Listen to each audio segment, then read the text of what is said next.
بسم اللہ الرحمن الرحیم۔ السلام علیکم، ہمارے چینل پر خوش آمدید۔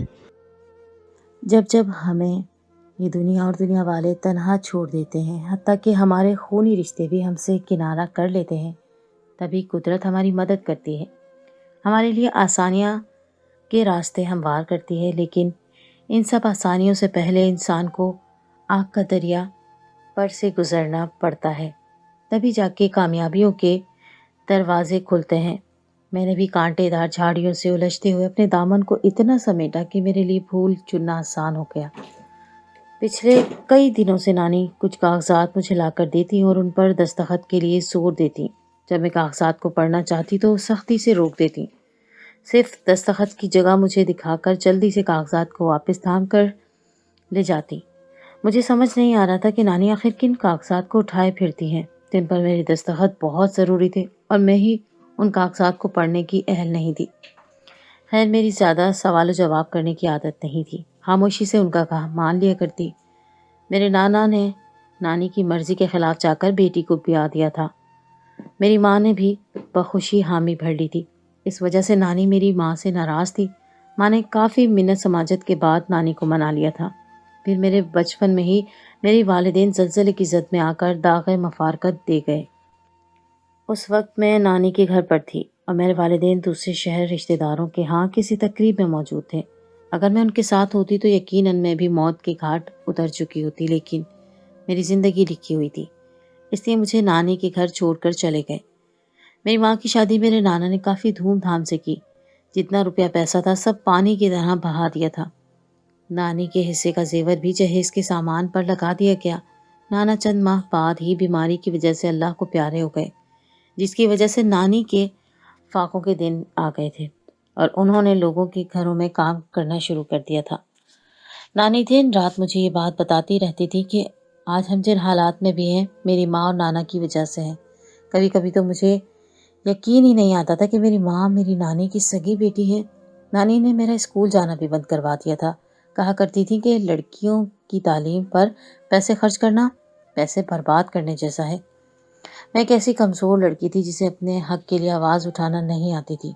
میں فطرتاً کمزور تھی۔ میں نے کبھی بہادر بننے کی کوشش بھی نہیں کی تھی، کیونکہ میں جانتی تھی کہ بہادری مجھے راست نہیں آنے والی تھی۔ نانی کی حرکات و سکنات کافی مشکوک سی تھی۔ ایک دن میں نے دیکھا کہ وہ میرے سارے کپڑے ایک بیگ میں ڈال رہی تھی۔ میں نے ان سے سوال پوچھا کہ وہ میرے کپڑے بیگ میں کیوں ڈال رہی ہیں، تو انہوں نے مجھے آنکھیں دکھا کر چپ کروا دیا۔ مجھے نانی سے خوف آتا تھا، پتہ نہیں ان کی آنکھوں میں ایسا کیا تھا۔ خوف تھا کہ ان کو دیکھ کر ہی میری روح لرز جاتی تھی اور میں کوئی سوال نہیں کر پاتی تھی۔ مجھے ایسا محسوس ہو رہا تھا کہ نانی میرے سارے کپڑے شاید کسی اور کو دینا چاہتی ہیں، اسی لیے ان کو سمیٹ رہی ہیں۔ لیکن میرا یہ خیال اس وقت غلط ثابت ہو گیا جب اچانک سے دوپہر کی نیند سے نانی نے مجھے جھنجھوڑتے ہوئے جگایا اور مجھ سے کہا کہ جلدی تیار ہو جاؤ، ہمیں کہیں جانا ہے۔ میں نے ایک بار پھر سے سوال کیا کہ کہاں جانا ہے، تو انہوں نے وہی جواب دیا جو ہمیشہ دیتی ہیں کہ انہیں سوال کرنے والے لوگ پسند نہیں ہیں، چپ چاپ بات مانا کرو۔ اس بار بھی ہمیشہ کی طرح میں نے نانی کی بات مانتے ہوئے کوئی سوال نہیں کیا اور چپ چاپ ان کے ساتھ چل پڑی۔ نانی نے وہ بیگ بھی اٹھا لیا جس میں میرے کپڑے اور ضرورت کا دوسرا سامان رکھا ہوا تھا۔ اس تھوڑی سی دیر میں مجھے اندازہ ہو گیا تھا کہ نانی شاید مجھے کہیں بھیج رہی ہیں، مگر کہاں بھیج رہی ہیں، کہاں لے کر جا رہی ہیں، مجھے کچھ بھی اندازہ نہیں تھا۔ ہمیں لینے کے لیے ایک بڑی سی گاڑی ڈرائیور سمیت باہر کھڑی ہوئی تھی۔ میں گاڑی دیکھ کر حیران ہو گئی۔ میں نے سوالیہ نظروں سے ایک بار پھر سے نانی کی طرف دیکھا، لیکن انہوں نے مجھے آنکھوں ہی آنکھوں میں چپ رہنے کا اشارہ کیا۔ میں خاموشی سے گاڑی میں بیٹھ گئی۔ گاڑی سڑکوں پر رواں دواں ہو گئی تو دیکھ کر میری روح فنا ہو گئی کہ وہ گاڑی عجیب و غریب راستوں سے گزرتے ایئرپورٹ کی طرف جا رہی کر رکی۔ مجھے اتنا تو پتہ چل گیا تھا کہ نانی مجھے کہیں بھیج رہی ہیں، لیکن شہر سے باہر بھیج رہی ہیں اس کا تو سوچا تک نہیں تھا۔ مجھے لگ رہا تھا کہ انہوں نے میرے لیے شاید کوئی کام تلاش کیا ہے اور وہاں اپنی طرح کسی کے گھر میں ملازمت کے لیے لے کر جا رہی ہیں۔ ایئرپورٹ پر ایک اور عورت موجود تھی جو بہت ہی ماڈرن اور ہمیں کبھی لگ رہی تھی۔ ہمیں دیکھ کر اس عورت کے چہرے پر مسکراہٹ آ گئی۔ نانی نے بتایا کہ یہ ان کی مالکن ہے۔ ابھی تک مجھے ساری منطق سمجھ میں نہیں آئی تھی۔ اس عورت نے میرے ہاتھ میں ٹکٹ پکڑاتے ہوئے کہا کہ مان جاؤ، تمہاری فلائٹ کا ٹائم ہو گیا ہے۔